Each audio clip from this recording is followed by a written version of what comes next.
नमस्कार। जयतु भारती में आप सबका स्वागत है। आज हम हिंदी व्याकरण के अंतर्गत वाच्य का अध्ययन करेंगे।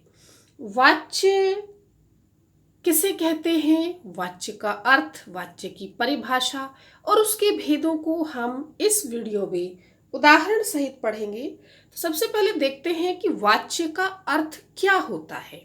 वाच्य का शाब्दिक अर्थ होता है बोलने का विषय, अर्थात हम किसके विषय में बोल रहे हैं, तो जिसके विषय में बोला जाता है उसी को वाच्य कहते हैं। तो शाब्दिक अर्थ होता है वाच्य का बोलने का विषय।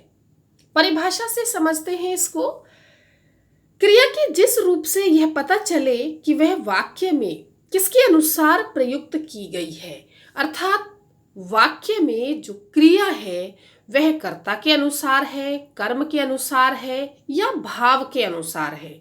तो जिस रूप से यह पता चलता है, क्रिया के जिस रूप से यह पता चलता है कि वह वाक्य में कर्ता के अनुसार प्रयोग की गई है, कर्म के अनुसार की गई है या भाव के अनुसार प्रयुक्त की गई है, तो उसी को वाच्य कहते हैं। वाच्य के दो भेद हैं, कर्तृवाच्य और अकर्तृवाच्य। कर्तृवाच्य में कर्ता की प्रधानता होती है और अकर्तृवाच्य में कर्ता की प्रधानता नहीं होती है। अ का मतलब ही होता है नहीं। तो इस प्रकार से अकर्तृवाच्य के दो भेद हो जाते हैं, कर्मवाच्य और भाववाच्य। अर्थात कर्म की प्रधानता जिन वाक्यों में होती है वे कर्मवाच्य और भाव की प्रधानता जिन वाक्यों में होती है वे भाववाच्य। तो इस प्रकार सामान्य रूप से हम यह भी कह सकते हैं कि कर्तृवाच्य, कर्मवाच्य और भाववाच्य। तो जो वाच्य हैं वे तीन हैं। मुख्य रूप से वाच्य के भेद दो ही हैं, कर्तृवाच्य और अकर्तृवाच्य। लेकिन अकर्तृवाच्य के दो प्रभेद होने के कारण इन्हें तीन प्रकार का भी कहा जाता है। अब इन्हें अलग अलग समझते हैं विस्तृत रूप से। कर्तृवाच्य किसे कहते हैं?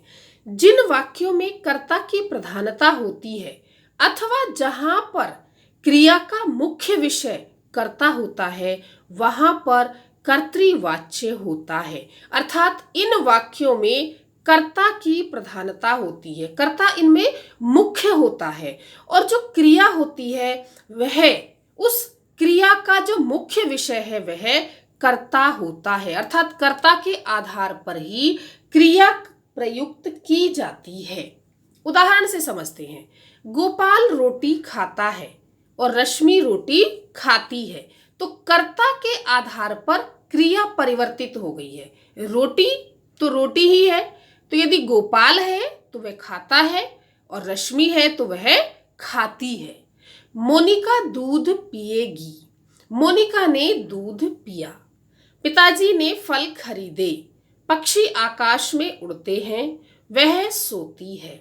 हमने जो परिभाषा पढ़ी और जो ये उदाहरण पढ़े, इनके आधार पर हमें कर्तृवाच्य की कुछ विशेषताएं देखने को मिलती हैं। क्या है वे विशेषताएं? कर्तृवाच्य में सकर्मक और अकर्मक दोनों प्रकार की क्रियाओं का प्रयोग किया जाता है। यानी कि जो कर्तृवाच्य है इसमें सकर्मक क्रिया भी हो सकती है और अकर्मक क्रिया भी हो सकती है। दोनों ही प्रकार की क्रियाओं का प्रयोग किया जाता है। ने परसर्ग युक्त वाक्य सकर्मक व भूतकाल के होते हैं। जो ने परसर्ग का प्रयोग किया जाता है, जैसे राम ने पुस्तक पढ़ी, तो ये सकर्मक होंगे और भूतकाल के होंगे। तथा कर्म व क्रिया के अनुसार बदलने पर भी कर्तृवाच्य में ही रहते हैं। इस प्रकार के वाक्य जो भूतकाल में हैं और जो सकर्मक हैं, वे यदि कर्म और क्रिया के आधार पर बदल भी जाते हैं, उनकी क्रिया बदल जाती है कर्म के अनुसार, तब भी वे कर्तृवाच्य में ही रहते हैं। परसर्ग रहित कर्ता की क्रिया उसके लिंग व वचन के अनुसार बदलती है। जो परसर्ग रहित कर्ता है, जिसमें परसर्ग नहीं लगा होता, तो वह कर्ता कौन है? पुल्लिंग है या स्त्रीलिंग है? एक वचन है या बहुवचन है? तो उसके लिंग और वचन के अनुसार ही होती है। जैसे हम कहें राम रोटी खाता है, रमा रोटी खाती है, बच्चे रोटी खाते हैं। तो लिंग और वचन के आधार पर क्रिया इसमें बदलती है। अब हम आगे देखते हैं कि जो हमारा कर्मवाच्य है वह क्या है और उसकी परिभाषा क्या है। जिन वाक्यों में कर्म की प्रधानता होती है तथा सभी क्रियाएं कर्म के अनुसार प्रयुक्त होती हैं, उन वाक्यों को कर्मवाच्य कहते हैं। इनमें प्रयुक्त क्रिया कर्म के लिंग तथा वचन के अनुसार बदलती है। तो कर्मवाच्य में कर्म की प्रधानता होती है और जो क्रियाएं प्रयुक्त की जाती हैं वे कर्म के अनुसार होती हैं, और उन वाक्यों में जो प्रयुक्त क्रिया है वह कर्ता के अनुसार नहीं बल्कि कर्म के लिंग तथा वचन के अनुसार बदलती है। इसे उदाहरण से समझते हैं। गोपाल के द्वारा रोटी खाई जाती है, रश्मि के द्वारा फल खाया जाता है। जबकि रश्मि स्त्रीलिंग है, लेकिन क्योंकि यहाँ पर फल पुल्लिंग है तो इसलिए खाया जाता है।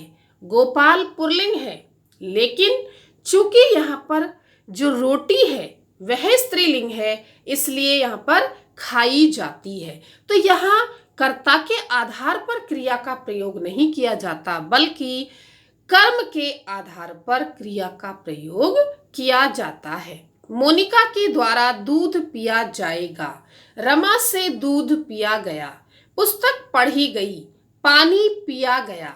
अब जो इसमें अंतिम दो उदाहरण लिखे हैं इनमें कर्ता को नहीं दिखाया गया, तो यहाँ पर कर्ता जो है वह परोक्ष रूप में है। पुस्तक पढ़ी गई, अब पुस्तक किसी के द्वारा तो पढ़ी गई होगी। पानी पिया गया, पानी किसी के द्वारा तो पिया गया है। तो यहाँ पर जो कर्ता है वह परोक्ष रूप में है। इसकी परिभाषा और उदाहरण के आधार पर हमें क्या विशेषताएं पता चलती हैं कि कर्मवाच्य में क्रिया सदैव सकर्मक होती है, हमेशा सकर्मक क्रिया होगी इसमें। और इसके जो वाक्य होते हैं वो सकारात्मक और नकारात्मक दोनों प्रकार के हो सकते हैं। जैसे हम कहें कि राम के द्वारा दूध पिया जाता है, हम ये भी कह सकते हैं कि राम के द्वारा दूध नहीं पिया जाता है। तो सकारात्मक और नकारात्मक दोनों प्रकार के ही वाक्य इसमें होते हैं। इनमें कर्ता परोक्ष रूप में भी हो सकता है, जैसे अभी हमने उदाहरण में देखा कि जो कर्ता है वह परोक्ष रूप में भी हो सकता है। कर्मवाच्य में से, द्वारा, के द्वारा परसर्ग का प्रयोग किया जाता है। तो जब भी हम कर्तृवाच्य से कर्मवाच्य बनाते हैं तो उसमें से, द्वारा या के द्वारा परसर्ग का प्रयोग करते हैं। अब देखते हैं भाववाच्य किसे कहते हैं। जिन वाक्यों में भाव की प्रधानता होती है तथा क्रिया अकर्मक होती है और भाव के अनुसार बदलती है वहां पर भाववाच्य होता है। इसमें तीन बातें हैं। जिन वाक्यों में किसकी प्रधानता होगी, भाव की प्रधानता होगी, क्रिया अकर्मक होगी और भाव के अनुसार बदलेगी, वहां पर भाववाच्य होता है। उदाहरण देखते हैं इसके। बच्चों के द्वारा सोया जाता है, दादी से अब चला नहीं जाता, उससे उठा भी नहीं गया, आओ नहाया जाए, चलो अब सोया जाए। तो इस प्रकार के जो वाक्य होते हैं वे भाववाच्य के होते हैं क्योंकि इसमें भाव की प्रधानता होती है। इसकी परिभाषा और उदाहरण के आधार पर हमें जो विशेषताएं पता चलती हैं वे हैं कि भाववाच्य में जो क्रिया है वह सदैव अन्य पुरुष, पुल्लिंग और एक वचन में होती है। ध्यान से सुनिएगा, भाववाच्य में जो क्रिया प्रयुक्त होती है वह हमेशा अन्य पुरुष, पुल्लिंग और एक वचन में होती है। इसके अतिरिक्त इसमें और किसी भी क्रिया का प्रयोग नहीं किया जाता है। इस वाच्य का प्रयोग प्रायः असमर्थता प्रकट करने के लिए किया जाता है। प्रायः, ये कोई आवश्यक नहीं है कि केवल असमर्थता ही प्रकट होगी, लेकिन प्रायः, जैसे दादी से अब चला नहीं जाता है, वह तो, उससे तो बैठा भी नहीं जाता है। तो यहाँ पर असमर्थता प्रकट करने के लिए इस वाच्य का प्रयोग किया जाता है। इस वाच्य में भी से, द्वारा, के द्वारा परसर्ग का प्रयोग ही किया जाता है। इसमें प्रायः कर्ता का लोप होता है।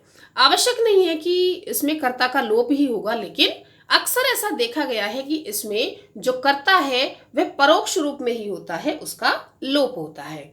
अब देखते हैं वाच्य रूपांतरण, क्योंकि परीक्षा में, बोर्ड की परीक्षा में, 10वीं की बोर्ड परीक्षा में वाच्य रूपांतरण पूछा जाता है।